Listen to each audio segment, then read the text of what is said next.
Selamat pagi, Bapak. Sehat Bu ya? Alhamdulillah. Eh, jadi gini Bu, kami itu ada tugas untuk mewawancarai kepala sekolah terkait dengan bagaimana sih penyelesaian masalah di sekolahan tersebut seperti itu. Oke, Silakan, kita Pak. ya langsung ke pertanyaan ya Bu. Ya, silakan. Oke.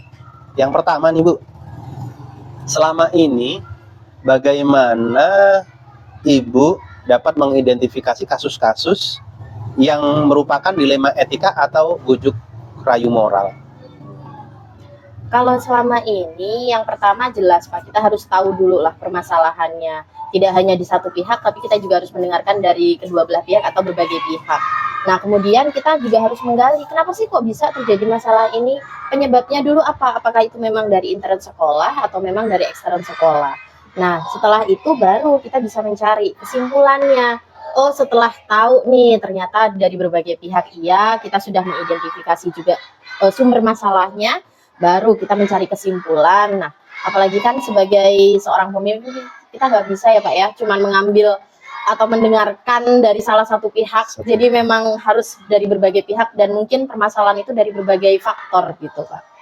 Oke, jadi memang dalam penyelesaian sebuah masalah itu harus dari berbagai macam sumber masalah ya. Benar Pak. Yang kedua nih Bu. Iya Pak. Selama ini bagaimana Ibu menjalankan pengambilan keputusan di sekolahan teruntuk kasus-kasus di mana ada dua kepentingan yang sama, sama-sama benar, sama-sama mengandung nilai kebijakan dan lain-lain. Ini pasti sering sekali kita ketemu dengan dilema-dilema sering seperti sekali ini. Pak. Yang pasti harus menempatkan posisi senetral mungkin Pak. Kemudian kita juga harus objektif, kita nggak bisa nih harus memihak ke salah satu pihak. Kemudian kita lebih mencari solusi yang lebih banyak mudorotnya gitu loh Pak, daripada keburukannya. Jadi ya tetap kita harus bertanya mungkin dengan berbagai pihak, kita konsultasi juga. Jadi tidak langsung mengambil keputusan, tetap kita harus lakukan komunikasi dengan berbagai pihak. Gitu. Oke, jadi sebuah keputusan itu harus memang benar-benar keputusan bersama dan untuk kepentingan bersama. Benar seperti sekali, intinya ya. Pak. Oke. Yang ketiga Bu, Iya. langkah-langkah atau prosedur seperti apa yang biasanya Ibu lakukan selama ini dalam penyelesaian masalahnya? Yang pertama harus kita gali dulu Pak permasalahannya. Kenapa sih permasalahan itu bisa terjadi? Kemudian pihak-pihak mana saja yang terkait dalam masalah itu. Gitu. Kemudian kita bisa juga mencari penyebabnya atau latar belakangnya kenapa masalah itu bisa terjadi. Baru kita mulai pertimbangkan apakah masalah itu bisa diselesaikan intern atau perlu pihak-pihak lain yang membantu penyelesaian masalah itu. Kemudian dengan adanya koordinasi itu kita kondisikan. Nah, kita selesaikan masalah itu, baru kemudian kita rembukan, kita selesaikan bersama sehingga penyelesaiannya semua pihak itu dapat menerima lah penyelesaian dari masalah itu. Jadi sebuah keputusan itu memang benar-benar bisa dirasakan hasilnya oleh semua orang, intinya seperti itu ya. Gitu. Jadi tidak hanya face to face, ibaratnya ya harus semuanya tahu gitu Pak. Jangan sampai kita kayak membeli kucing dalam karung lah ya Pak ya. Oke. Yang keempat nih Bu, hal-hal apa saja yang selama ini Ibu anggap efektif dalam pengambilan keputusan pada kasus-kasus dilema etika? Yang pasti komunikasi Pak. Karena segala sesuatu itu perlu komunikasi agar tidak terjadi kesalahpahaman. Kita juga perlu tahu sudut pandang dari berbagai pihak yang terlibat dalam masalah itu. Jadi kita tidak hanya mengambil keputusan dari keinginan saya saja atau keinginan salah satu pihak, tapi dikomunikasikan sehingga terjadi satu keputusan yang memang diterima oleh semua orang. Jadi sebuah keputusan yang memang intinya untuk kebersamaan ya? Iya, benar sekali. Oke. Selanjutnya lagi nih, hal-hal apa saja yang selama ini merupakan sebuah tantangan dalam pengambilan keputusan pada kasus-kasus dilema etika? Tantangannya. Kalau tantangan itu pasti banyak sekali, Pak. Ya, apalagi bertemu dengan berbagai macam orang, bertemu dengan berbagai macam karakter. Gitu, Pak. Apalagi tantangan baik itu lingkungan, kemudian suku, etnik dari orang tersebut juga berbeda. Justru dengan hal itu kita jadi mulai belajar dan kita harus belajar gitu. bagaimana kita bisa menghadapi karakter orang, bagaimana kita bisa mengendalikan ego kita agar kita tidak tidak ikut terpancing lah dalam memperkeruh situasinya. suasana itu ibaratnya gitu. Jadi ya harus tetap belajar lah. Intinya berarti dalam penyelesaian masalah dan tantangan tersebut ya kita pelajari tantangan tersebut apa. Iya, Gitu. benar Pak. Apakah Ibu memiliki sebuah tata kelola atau sejenis jadwal tertentu dalam sebuah penyelesaian kasus dilema etika ini, dan atau langsung menyelesaikan di tempat, begitu ada masalah langsung diselesaikan di tempat, atau memiliki sebuah jadwal dalam penyelesaian dalam bentuk prosedur, mungkin ya hal yang seperti itu, gimana itu Bu? Mungkin. Jadi kalau masalah itu kita tergantung prioritas Pak. Kalau memang masalah itu urgent dan memang harus diselesaikan saat itu juga, ya kita harus selesaikan. Tapi ketika masalah itu merupakan masalah yang ibaratnya memang selalu ada gitu ya, kita lakukan jadwal, kita lakukan biasanya entah itu kalau dengan orang tua mungkin setahun 2 kali kita lakukan pertemuan dengan wali murid, kalau dengan guru ya kita dengan rapat tiap bulan kita lakukan. Nah, seperti itu. Tapi kalau memang tergantung skala prioritas itu tadi Pak. Kalau memang urgent ya harus kita segera selesaikan masalah itu. Tergantung dengan keadaannya. Iya, benar. Memang harus hari ini ada masalah, hari ini kita selesaikan, harus. Kita selesaikan. Tapi kalau memang perlu sebuah pemikiran bersama dan lain-lain, mungkin itu yang perlu waktu ya. Benar. Oke. Apakah seseorang atau faktor-faktor, ada orang dan faktor yang selama ini memudahkan atau membantu Ibu dalam pengambilan keputusan dalam kasus-kasus dilema etika? Yang pasti semua unsur, semua yang terlibat di dalam sekolah, baik itu guru, wali murid, komite, atau mungkin bahkan bisa juga dari siswa. Jadi ide-ide dari siswa itu bisa kita pakai atau sebagai faktor pendukung kita dalam menyelesaikan masalah. Jadi semua unsur itu memang terlibat dan memang kita gunakan sebagai bahan pertimbangan gitu, untuk menyelesaikan. Jadi, semua yang kita miliki memang kita gunakan untuk menyelesaikan masalah ya Bu. Benar. Oke.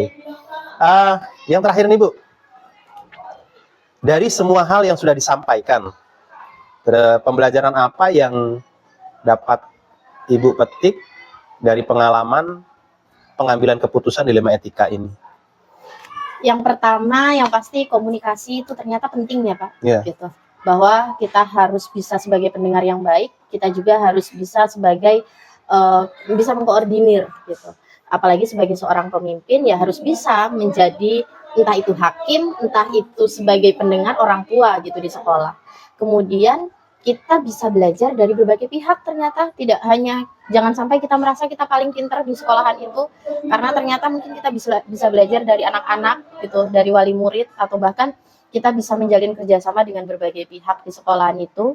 Nah kemudian baik kita sebagai pemimpin maupun sebagai pendidik ya yang pasti harus sabar gitu. Gimana caranya kita tidak mengedepankan ego dan kepentingan kita, tapi ya kita harus bisa legowo, kita harus bisa menerima berbagai pertimbangan, berbagai pendapat gitu. Oke, jadi banyak sekali ya hal yang bisa kita petik dari pengalaman kita penyelesaian masalah-masalah itu ya, terkait dengan keadaan dan memang keadaan diri kita sendiri. Iya. Oke, terima kasih Ibu untuk waktu dan semuanya yang diberikan untuk hari ini. Mudah-mudahan bermanfaat untuk kita semua. Semoga sukses.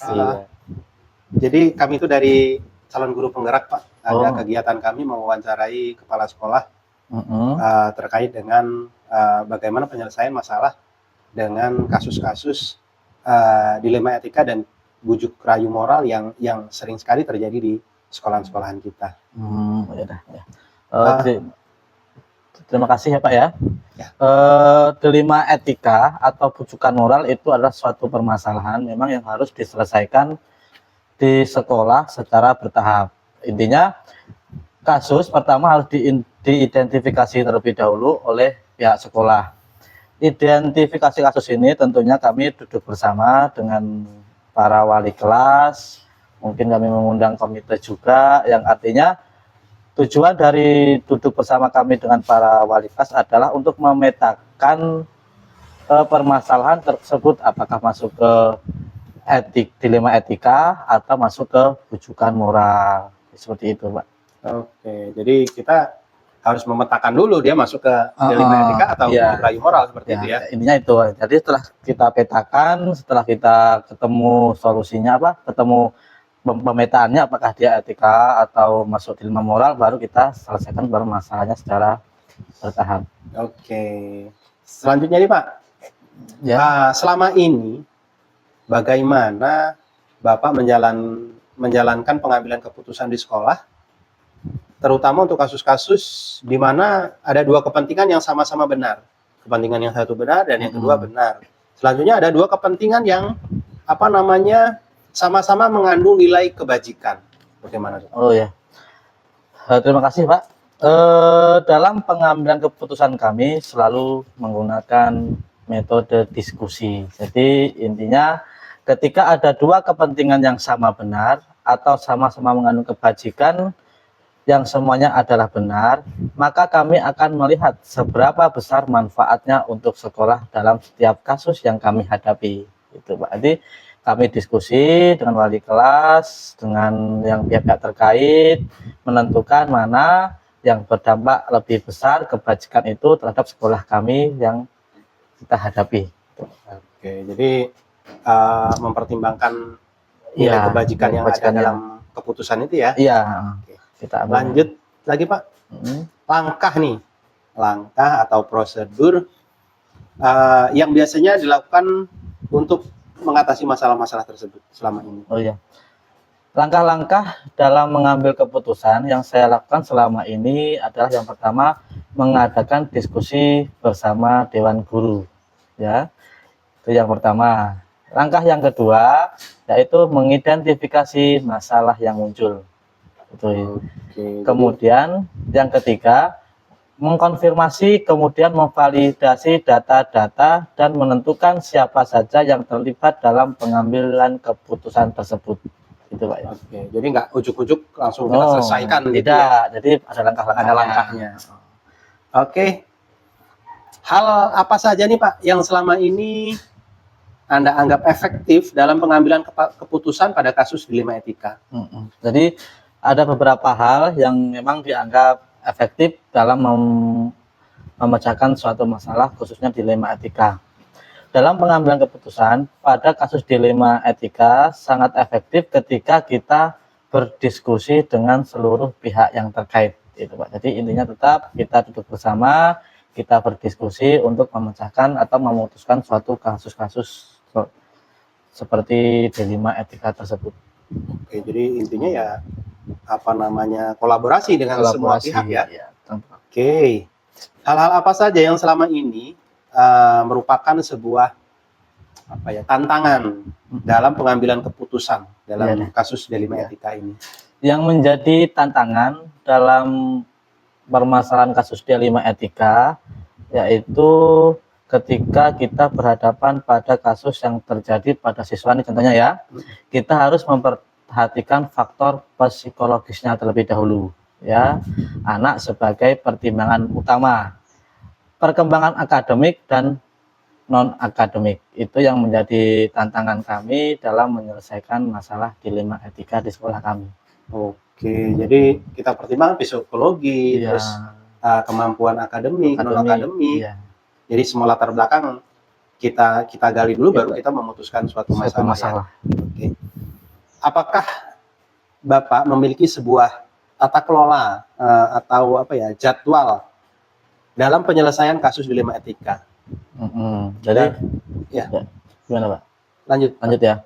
Jadi masalah tata kelola itu adalah penjadwalan tertentu dalam penyelesaian sebuah kasus Pak ya. Ya.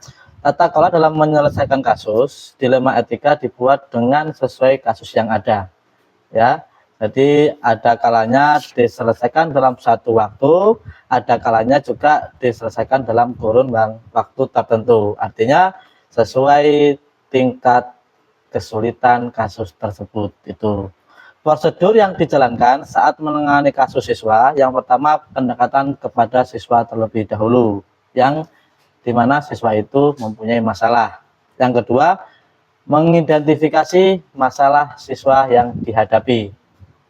Ketiga, melalui penanganan dengan melibatkan orang tua siswa, seperti memanggil orang tua siswa atau wali siswa, kami panggil ke sekolahan, kami identifikasi latar belakangnya terlebih dahulu, dan kemudian memantau progres yang dihasilkan, itu Pak. Jadi setelah kita pantau progresnya, kita simpulkan bagaimana cara memecahkan masalah yang dihadapi oleh siswa tersebut. Oke, jadi nggak serta merta ada Ya, memutuskannya, perlu diidentifikasi ada langkah-langkahnya. tingkatannya.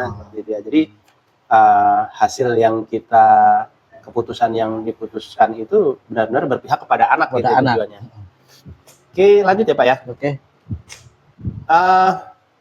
Ada nggak nih Pak orang atau faktor-faktor yang selama ini memudahkan dalam membantu pengambilan keputusan dalam kasus-kasus dari etika? Orang atau faktor apa nih yang membantu? Jadi faktor yang mensukseskan lah ini ya, Iya. maksudnya ya, itu intinya adalah kerjasama antara tim itu adalah kita bersama Dewan Guru, antara kepala sekolah, antara guru kelas, itu kami buat tim yang dimana bertugas untuk menyelesaikan masalah-masalah dalam dilema di sekolahan ini. Oke, jadi benar-benar yang memang harus diselesaikan bersama. Iya, Walaupun kita sebagai seorang kepala sekolah. sekolah tetap harus. Oke, ya ini yang terakhir nih Pak. Ya. Dari semua hal yang sudah disampaikan nih tadi, pembelajaran apa Ya. yang dapat kita petik dari pengalaman pengambilan keputusan di dalam dilema etika ini? Oh ya. Jadi selama ini pembelajaran yang dapat kita ambil yaitu sebuah keputusan dengan kondisi emosi yang stabil, ya, tenang hati dan pikirannya yang tenang. Itu yang pertama. Yang kedua, pengambilan keputusan dilakukan dengan mengajak diskusi pihak-pihak yang berwenang. Itu dari pembelajaran yang dapat kita ambil dari pengalaman-pengalaman dalam mengambil keputusan dalam masalah dilema etika di sekolah ini, Pak. Jadi pembelajaran yang kita petik itu penyelesaian masalah itu harus benar-benar dengan dalam keadaan kondisi emosional yang stabil, tenang dan pikirannya, pemikiran yang tenang. Selanjutnya terus memang hasil keputusan bersama tim. dengan tim tadi yang kita bentuk. Oke. Terima kasih banyak atas waktunya Pak. Mudah-mudahan apa yang kita lakukan ini bermanfaat untuk kita semua ya Pak. Ya, sama Pak. Semoga Itulah tandanya